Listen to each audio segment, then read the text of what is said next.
Welcome to the Viewless Wings Poetry Podcast, where we celebrate the craft of poetry. Each week, we feature interviews with incredible poets and artists, including Olivia Gatwood and A.E. Stallings, and original poetry read by the authors. I'm your host, James Morehead, Poet Laureate of Dublin, California, and author of Canvas and Portraits of Red and Gray.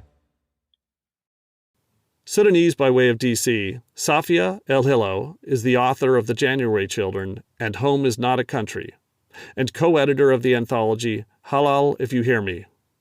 Winner of the Sillerman First Book Prize for African Poets, the Arab American Book Award, and the Brunel International African Poetry Prize, she is also the recipient of a Cave Canem Fellowship, a Wallace Stegner Fellowship from Stanford University, and a Ruth, Lilly, and Dorothy Sargent Rosenberg Fellowship from the Poetry Foundation. Her work has appeared in Poetry Magazine, The Atlantic, and the Academy of American Poets Poem a Day series, among others. Safia, welcome to the Viewless Wings Poetry Podcast. Thank you. I first became aware of your poetry at a reading where you shared the stage with Olivia Gatwood and immediately ordered your books. What struck me was how effectively you had the audience leaning in to catch every word, and how you weave together storytelling and the creation of characters with rich poetic imagery and abstraction. What role does reciting your poetry play during the writing process? Thank you. First of all, thank you for coming to the show. It was a lot of fun. I started out as a youth slam poet. So my background is in spoken word and in performance poetry. The foundation of any formal training I had as a poet started out in performance. So I think for as long as I've had a relationship to writing poetry, I have had a relationship to reading my poems out loud. I almost feel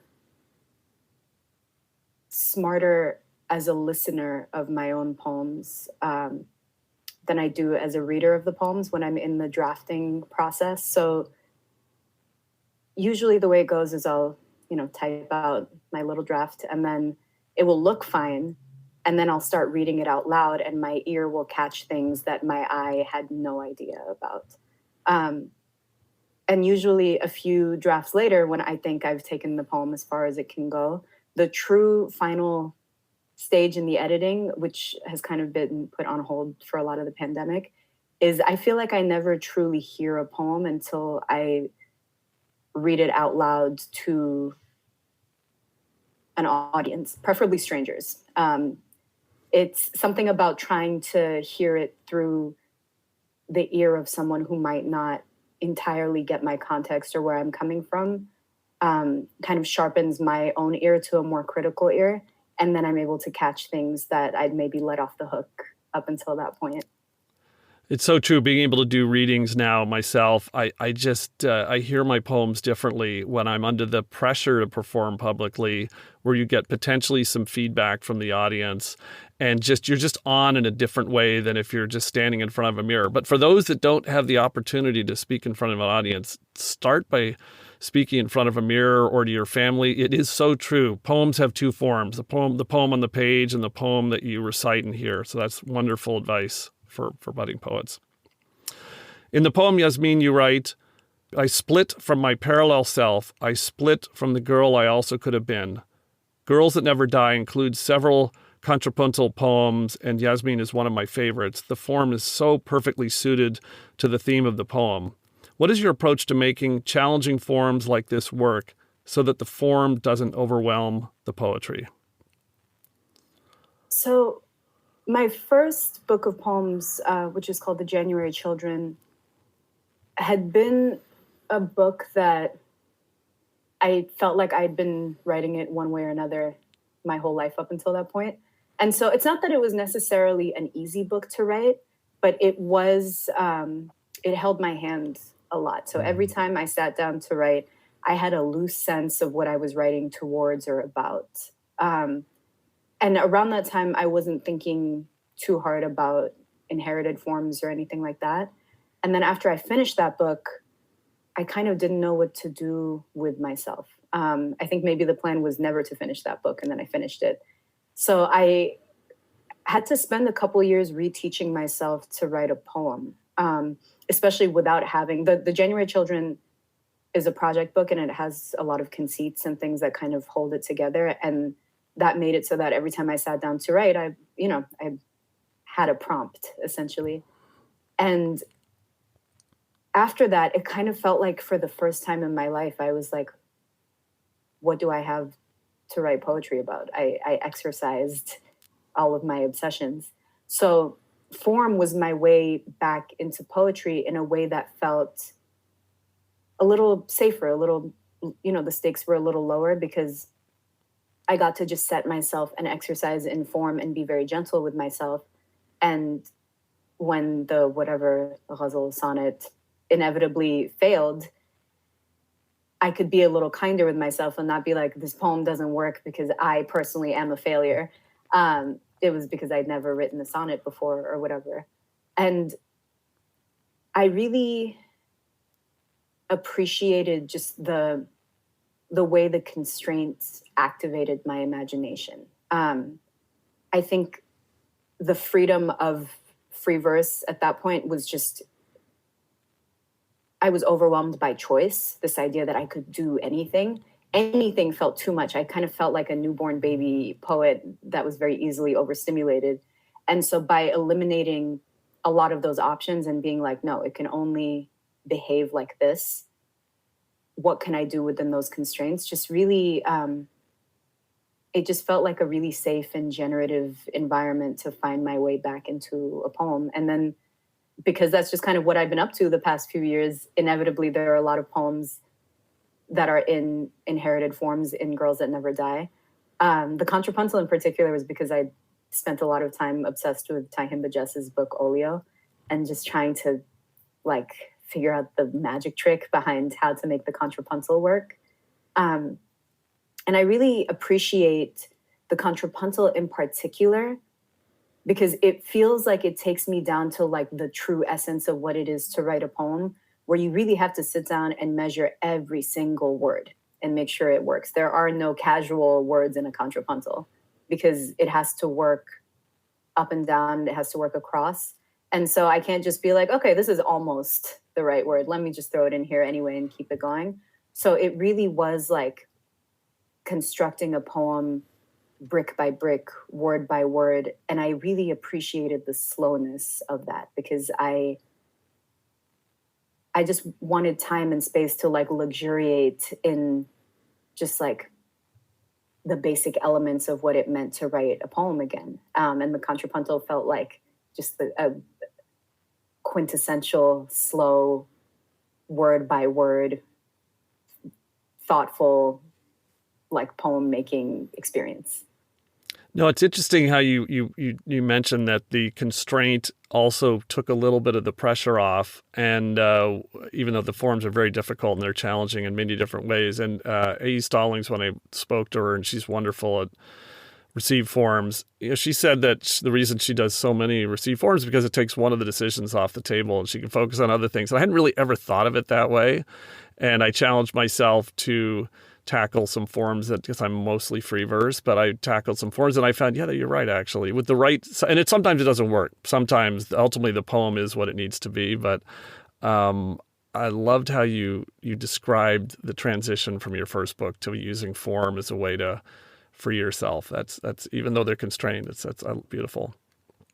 So Yasmin is also a central character in your wonderful book, Home is Not a Country, which I just read last week. Like all wonderfully drawn characters, I missed Yasmin after finishing the book. What was the origin of the character, and what did you learn about yourself while creating Yasmin?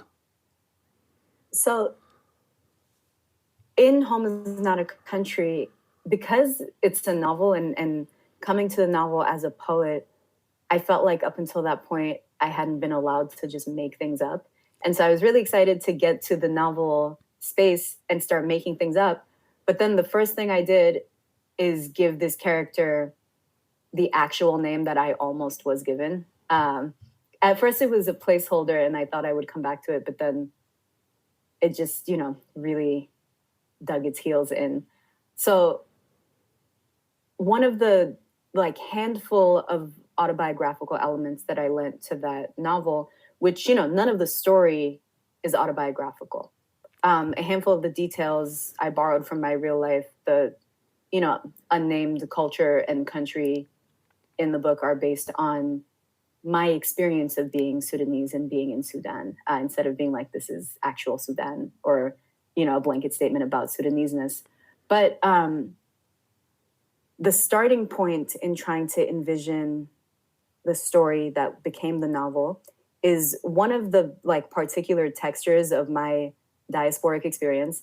Is my whole life I've been obsessed with the alternate version of the story, without this original rupture from which my whole life springs. If my family had not left Sudan, if I had been born there, raised there, never left, what would be different? What would be the same? A lot of questions about what is my essential personhood and what is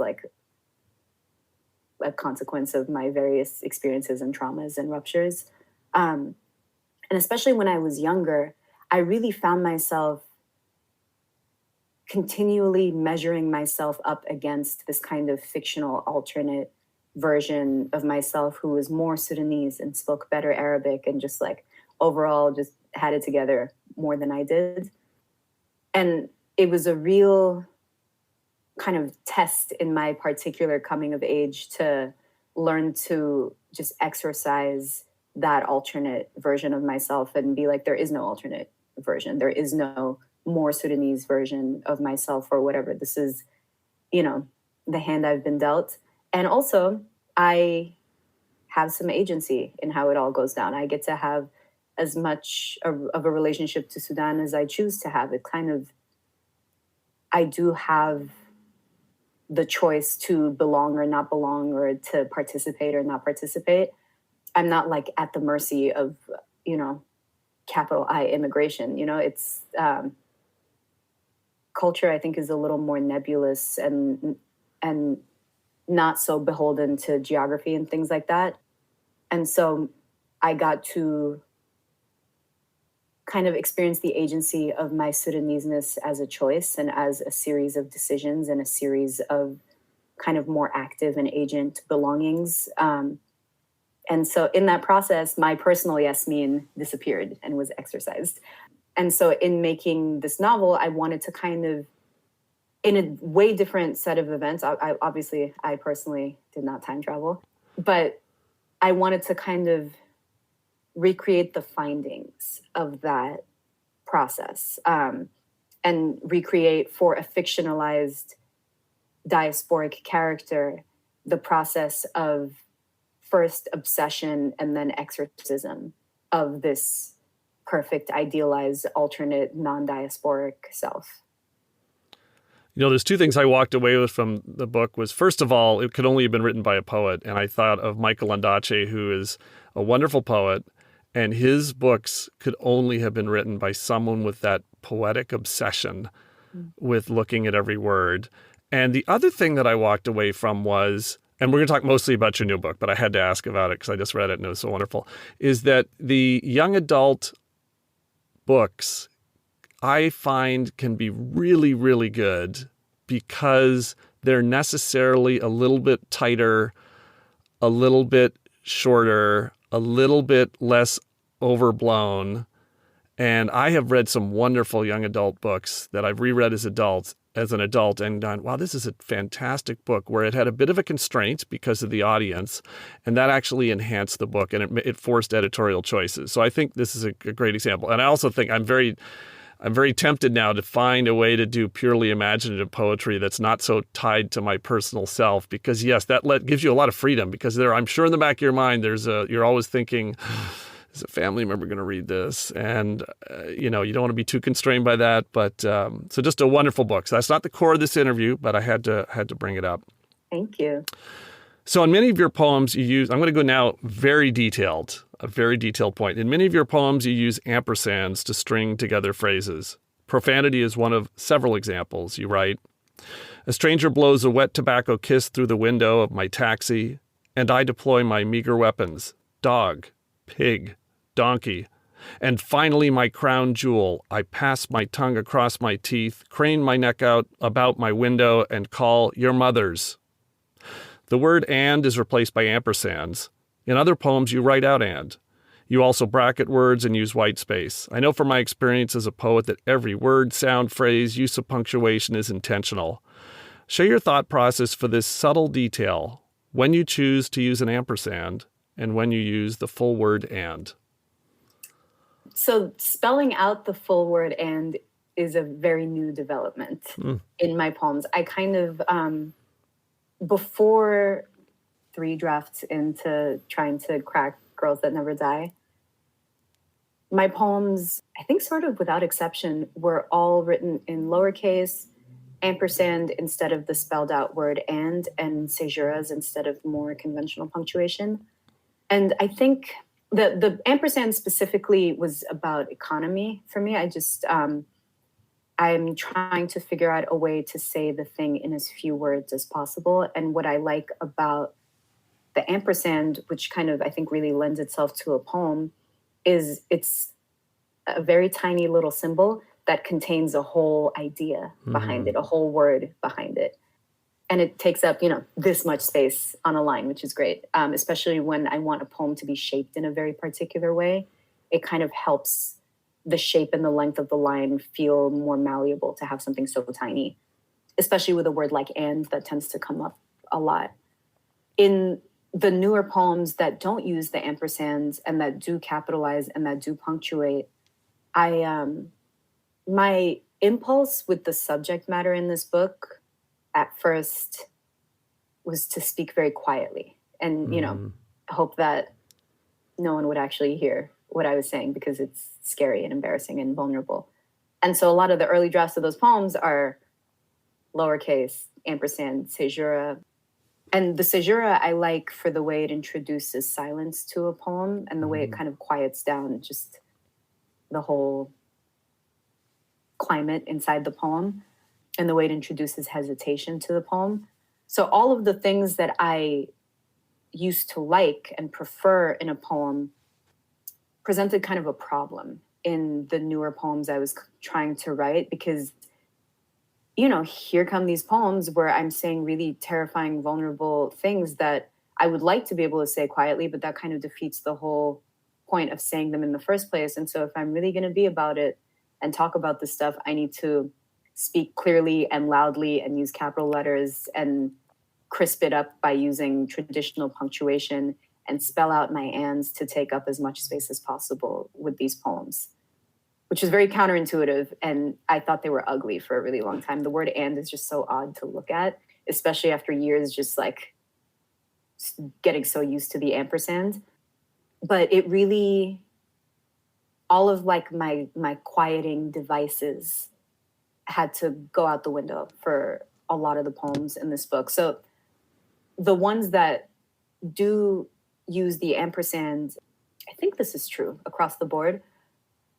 That's how you can tell it's an older poem from the set of poems that ended up in the book. And then the ones that start to pull up with capital letters and punctuation and the spelled out ands, that's kind of a marker of some of the later poems that I finally convinced myself to write. And I think the other thing is the ampersand in particular is a beautifully designed thing, whereas the period, semicolon, they're functional, whereas the ampersand is this flourish. It's a little so cute. flourish. It's so yes, it really is a beautiful. And I can relate to your transition from all lowercase, very minimal to no punctuation, which I went through as well. And I think it's because E. Cummings was the poet that got me excited about poetry when I had a creative writing teacher in 10th grade who didn't, hit us over the head with the classics that were dated and hard and impenetrable for teenagers. And as a result, I was like, okay, I'm going to go all in, all lowercase, almost no punctuation. And then I worked with a poetry coach over the last year and someone I interviewed on the podcast. And he said, well, I love the way you use a lowercase in some places. In other places, what if I were to do this? And he just took the poem and tweaked it. And he said, I think you need to give the reader a little bit more help.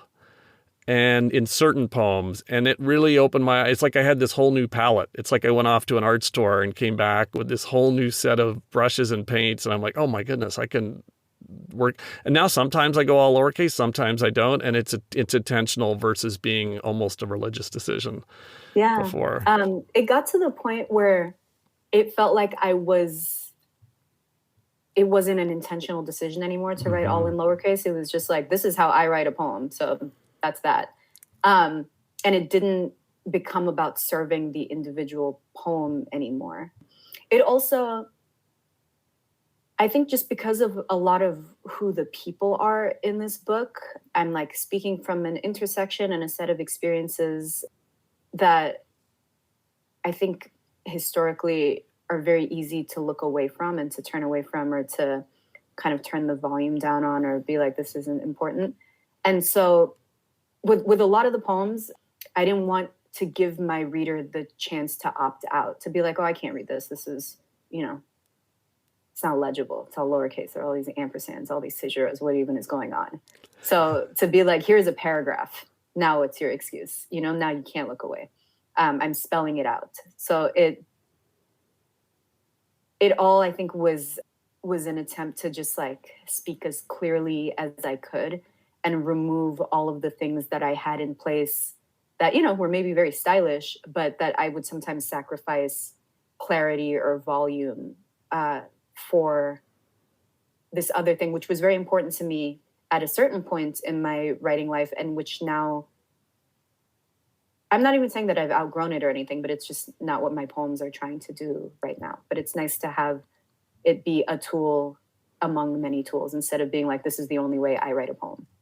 Absolutely. I can totally relate to what you just shared there, and I loved your discussion of volume. So your books have been so impactful to me because of how powerfully you convey experiences that I have not personally experienced. My life experience as a white, cis, American, tall, male, I check every privilege box.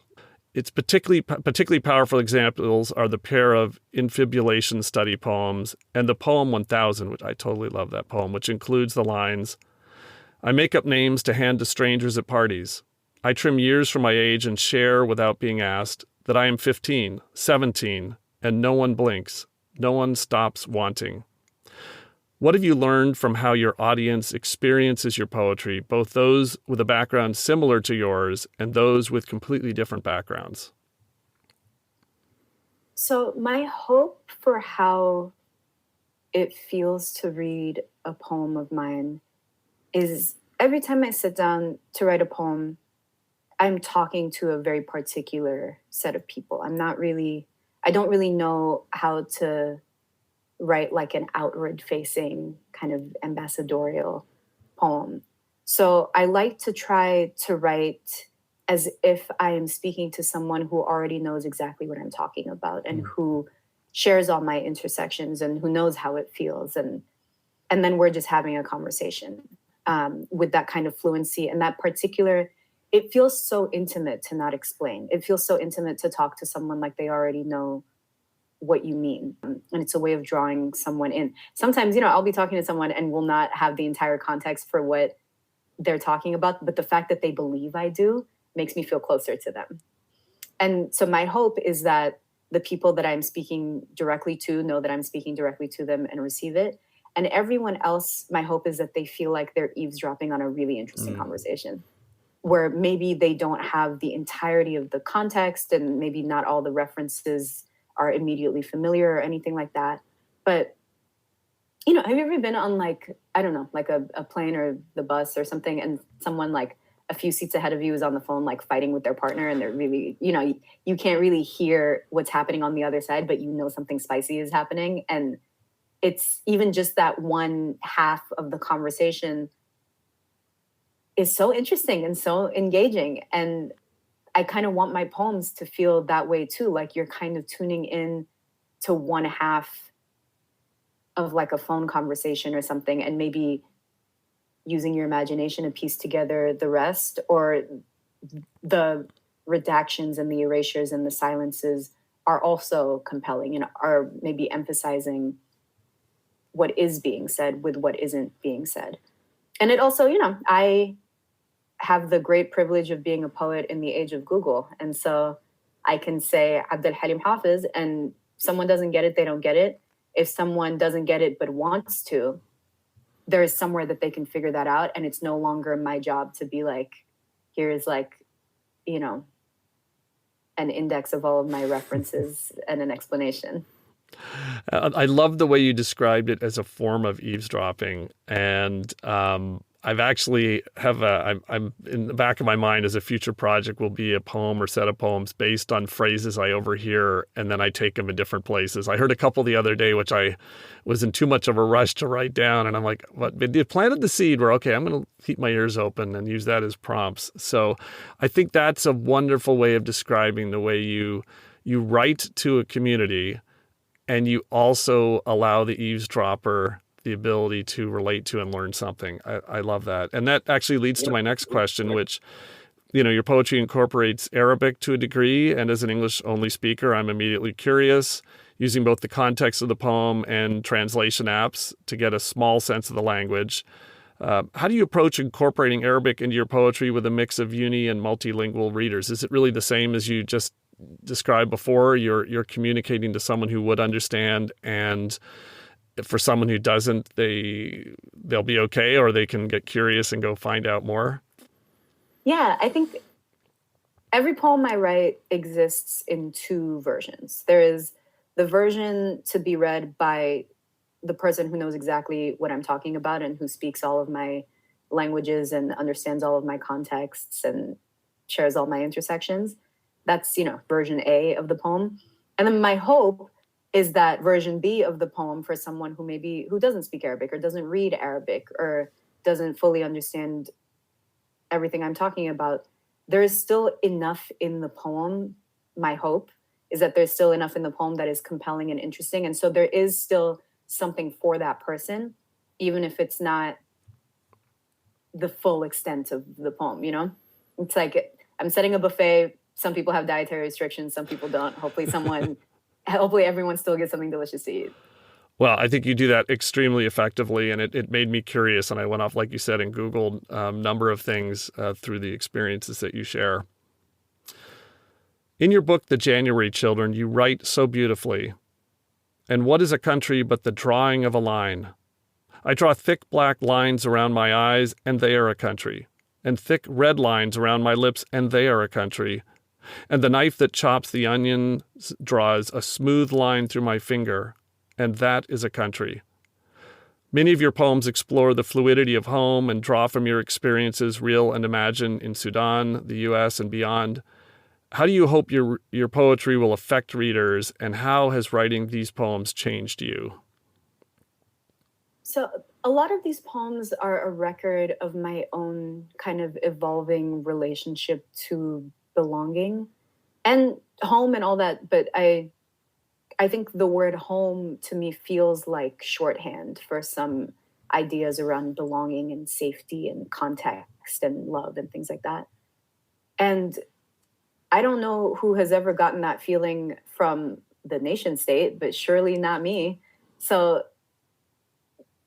for a long time, I think there were all these things that hurt me and that troubled me and that didn't feel quite right. And I felt like I got into my head that everything would feel better if only I could figure out where I was from. And by where I was from, I meant a specific country, you know? If I felt like I were entirely Sudanese or entirely American or whatever both of those things even mean, because that doesn't exist as a concept actually.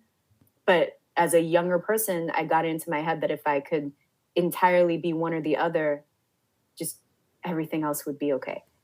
And in that fixation and that obsession, I really failed to appreciate and acknowledge all of the ways that I did belong and all of the communities that had taken just such beautiful care of me and had loved me and had nurtured me and had offered me context and home and belonging and things like that. And were all the more powerful for being kind of handmade, you know, homemade. It wasn't, no one delineated a border and said, okay, now all of you belong to each other, figure it out. It was, you know, I grew up in a very Sudanese community in Washington, D.C. There are a lot of Sudanese people in D.C., a lot of East Africans in general. And there kind of were several different waves of migration. But what I found so beautiful is that those people sought each other out and didn't like entirely recreate what it was to be in Sudan, but built like a hybrid cultural experience that then the next generation could be raised into. And so I think that's the reason I feel so Sudanese. I never lived in Sudan. I visited a lot, but as far as like, have I ever, attended school in Sudan? Have I ever been there for more than 3 months at a time? No. And yet the fact that I feel so Sudanese and such a profound belonging to Sudanese-ness has to do with the people that like removed the idea of Sudanese-ness from the geographical fact of Sudan and made it feel more agent and chosen. And that I think is just a really helpful way for me to think about the world and think about my own identities and think about my own choices, Like some white man many years ago, like drew a bunch of lines on a map and that is supposed to say something about like me as a person, So it's just more helpful and brings me more peace to feel like I have a say in like choosing what I mean when I say my people or my home. I was as when I was reading that excerpt, when I first read it, it just so struck me because I think about my wife's Italian. Her parents immigrated to Canada, and I was just up in Toronto for the last week. And if you think about Toronto in particular, as this very rich multicultural city, there are these if you take the border of Italy, you could kind of extend it and draw this border inside Toronto because it has an enormous Italian population. There's also an enormous population from the Caribbeans in Toronto, and you could extend the Caribbean and put lines. So it'd be interesting if there was a map drawn that showed where these communities live globally, and that's the country, not the arbitrary, like you said, drawn off on a map in many cases arbitrarily, but the country is really that extension of the communities all around the world. Anyways, that's stuck in my head now. I'm going to be thinking about that for a while. So just one more question before you get to share your poetry. Several of your poems share the same name. This is going back to something we were talking about before this started. Share the same name and are spread across the book. Girls That Never Die and Taxonomy are two examples. After finishing the book, I went back and read those threads in sequence as individual long poems. I encourage people to do that. Were these written at the same time as units, or were the connections between these poems discovered during the process of editing the poems into a book? Well, thank you for going back and reading them as long poems, because there's 4 drafts ago, the whole book, Girls That Never Die, was meant to be a book-length poem. That did not work, crashed and burned. But there were some pieces that I salvaged from that particular experiment, which when they were folded into the larger manuscript worked better as standalone poems, but I still felt their ghost relationship to each other. So the shared title is kind of, I don't know, just like a tribute to a moment where they used to all be a single poem. Some of them, though, when I was going through the book and editing, there were some poems that were not written during that initial book-length poem stage, but that felt like they had a relationship to, the taxonomy poems or the Girls That Never Die poems. So those got added in later. But for the most part, you got it exactly right. The ones with the shared title, Once Upon a Time, were one big monster poem. Well, they certainly did read like that. So I'm really glad I asked that question because I was curious. All right. Well, now I'm going to turn the mic over to you to read selections from Girls That Never Die.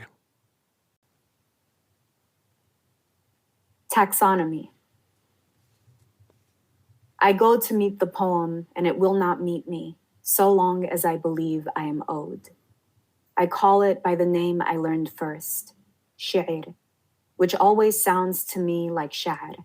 Without their vowels, they are the same, the poem and my brother's hair. These days, the longest I've seen it since we were children. It curls around his ears, and for that sweetness, I have no name, though I must still write it down because otherwise I will forget, as I have forgotten so many others. Words, I mean, and also the suffix built in to mark my labors. Spectre, daughter, agent noun attached to the verb of my origins. A sheet dotted with blood, a thumbprint against the dotted line. And even if I am not tender, I must tend.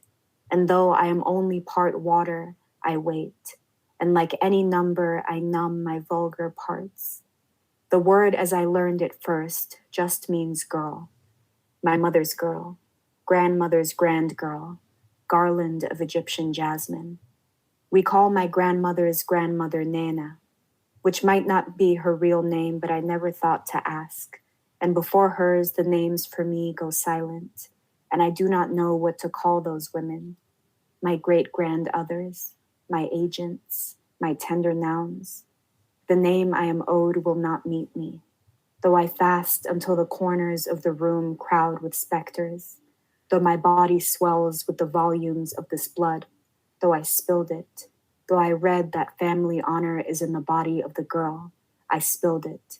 I overflowed and was called a flower. I grew up mapless and was pointed to a maple tree. I shrank my own body until the blood stopped coming, until I dropped my every suffix and woke up to the sheets still white. Girls that never die.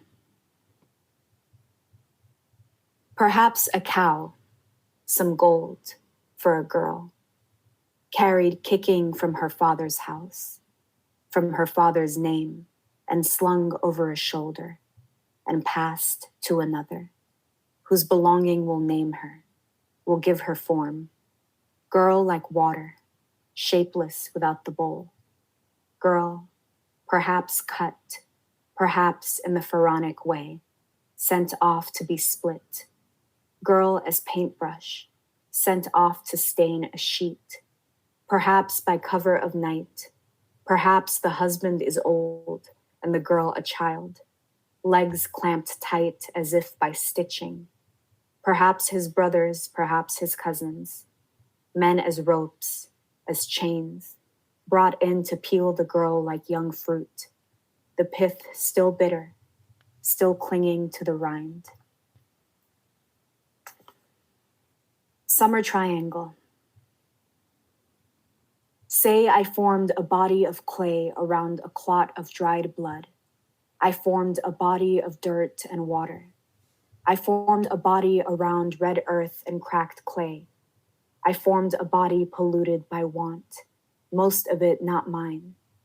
I formed a body purified by name, washed in the white water of my grandfather's blind left eye, washed with my grandmother's feet in ablution. I formed a body to be left behind, to be unzipped and discarded, to return to perfumed aunts, arranged in jagged sleep, waking only to tie systems of jasmine into my torn hair. I formed a body suspended in utterance, named and undone and named again. Girl, lacuna, specter, throat, throat, say it, bloodstain, sheet, name it. I formed a body darkened by blood, the moon tugging its irons from my shameful parts. I formed a body and swam in elegant laps in rising water, temperate as the first womb, and always ships darkening the banks like blood, and always water dividing the world, God's country, clotting out between my legs like silk. Thank you so much for reading those selections and for asking me to choose them, which was an incredibly hard decision. So the Summer Triangle is so powerfully surreal with lines such as I form a body, suspended in utterance, named and undone and named again. I read this poem over and over, and terrific poems will do that too. You'll finish and you just have to read them again and walk away and read them again and read it out loud, which I did to my wife. Where did this poem begin?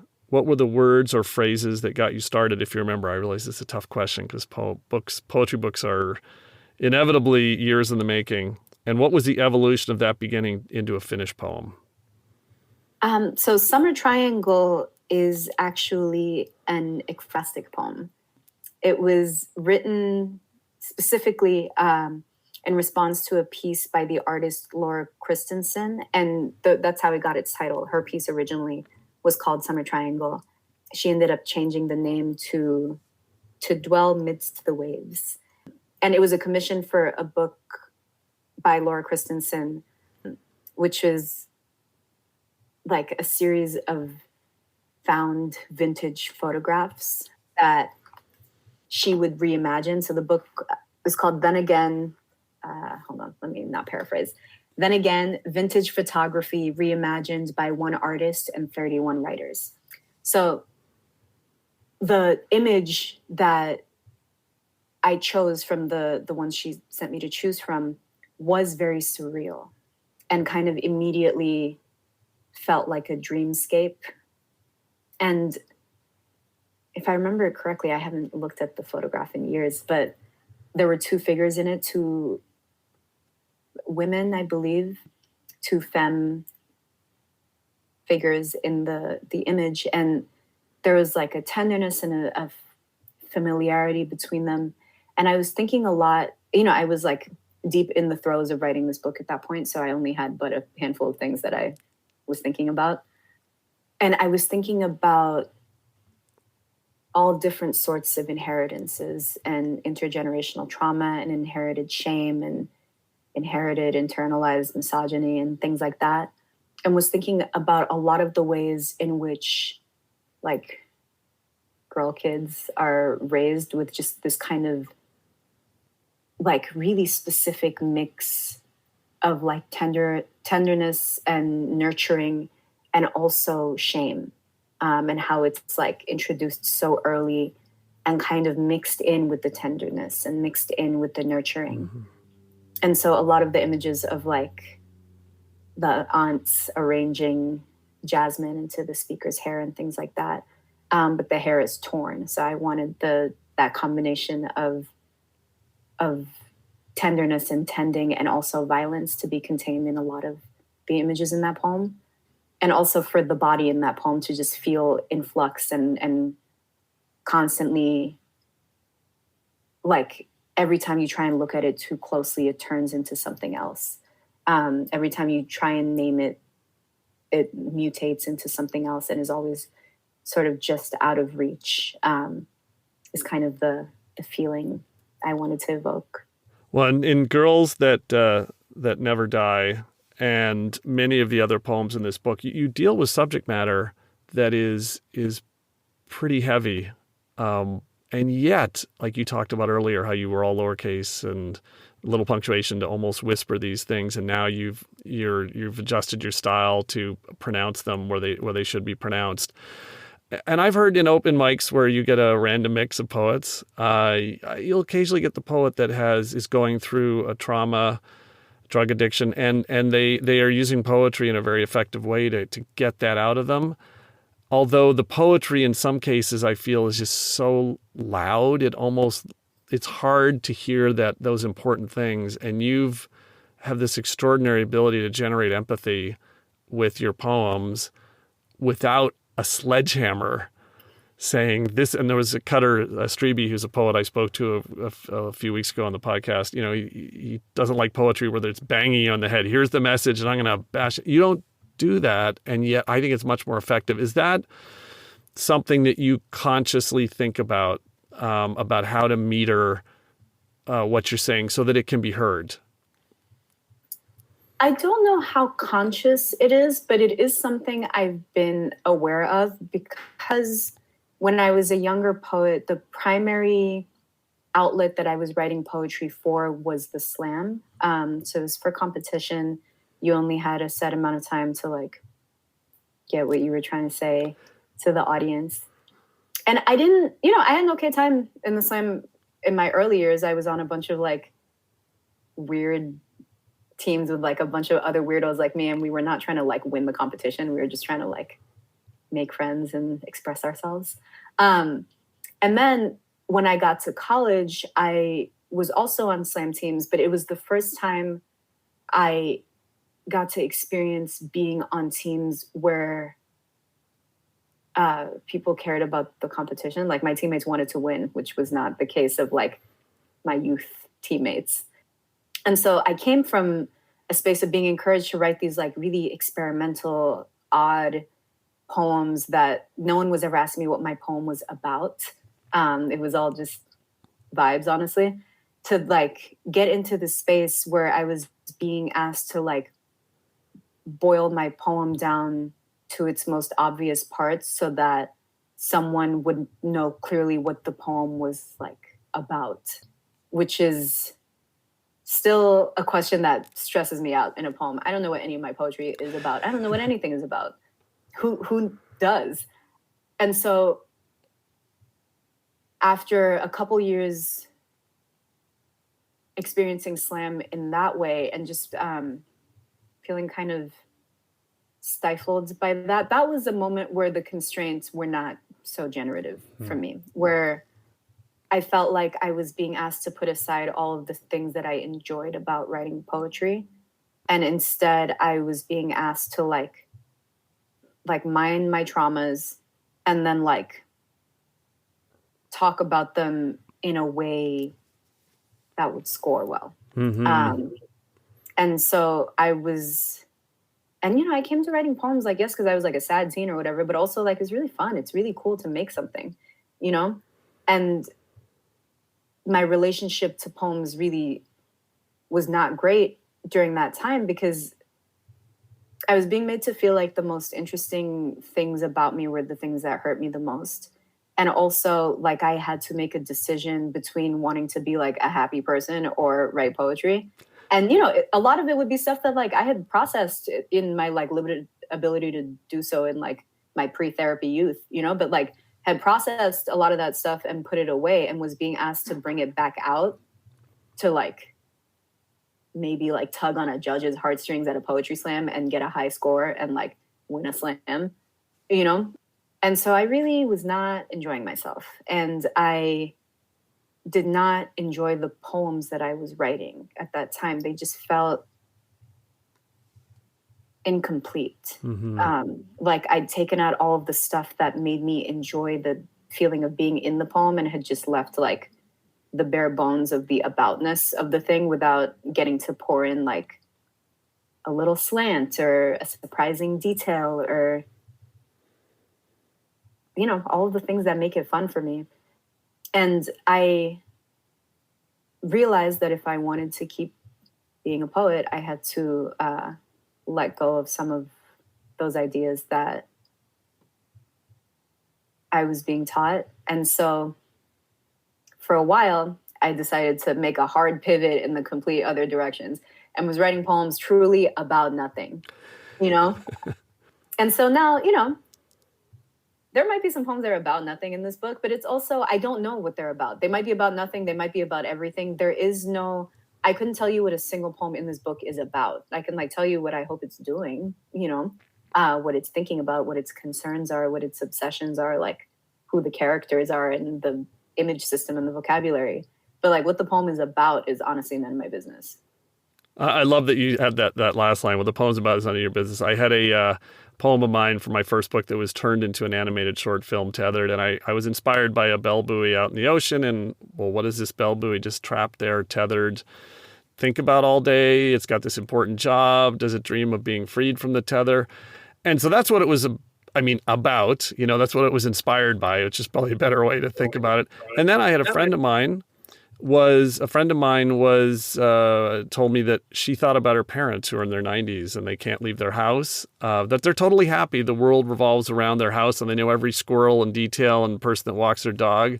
And then the animator, well, she, based in Italy, she thought about the pandemic and being trapped in her apartment in Milan. And the poem wasn't about either of those things. And yet that's how it struck both of those readers, and I'm sure other readers another way. So it's wonderful that you say that. Well, I know you just had a book come out, so you're going to do all sorts of book just came out related things. But what are you working on next? What's got you excited in your writing career coming up in the future? Yeah, so I mean, this is temporarily on pause because it's hard to do anything poetry related while launching a book of poems. But I am in revisions right now for a second novel in verse, which probably, if I make my deadline, will maybe be out next year. And then after that, kind of don't want anyone to say the word book to me for a second, because I also just got back a little over a week ago from a month-long writing residency where I was in Amsterdam in like a cute little apartment where I should have been doing my novel revisions, but I decided I just wanted to write loose poems instead, which I haven't gotten to do in so long, you know, just like write something that wasn't for a project or some greater idea. And I was doing an email exchange with a friend of mine, the poet Halal, where we were just each trying to write a poem every day and email it to each other.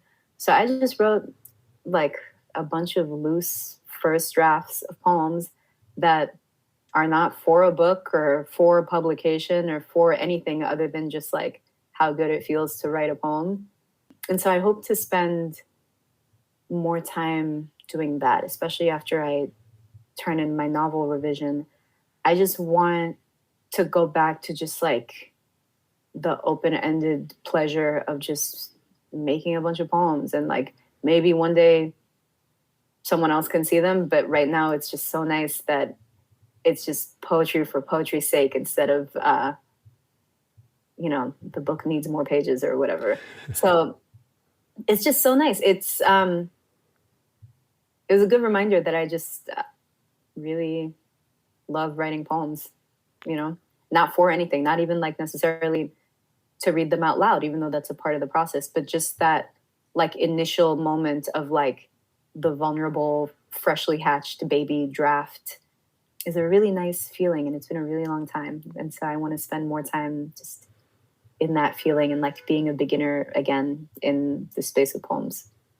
Well, thank you so much for spending time with the Viewless Wings Poetry Podcast. I can't wait to read everything that you've got coming up in the future. You're in my list of writers that I will assume it's going to be great, and if you have a misstep, I'll accept it and move on to the next one. And for listeners, Girls That Never Die and all of Safia's books are wonderful reads. I encourage you to seek them out. Thank you so much.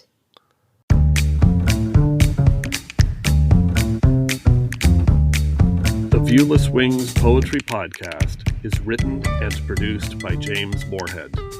You can follow me on Twitter at Dublin Ranch, subscribe to the Viewless Wings Poetry Podcast, and follow us on viewlesswings.com or on Instagram at Viewless Wings.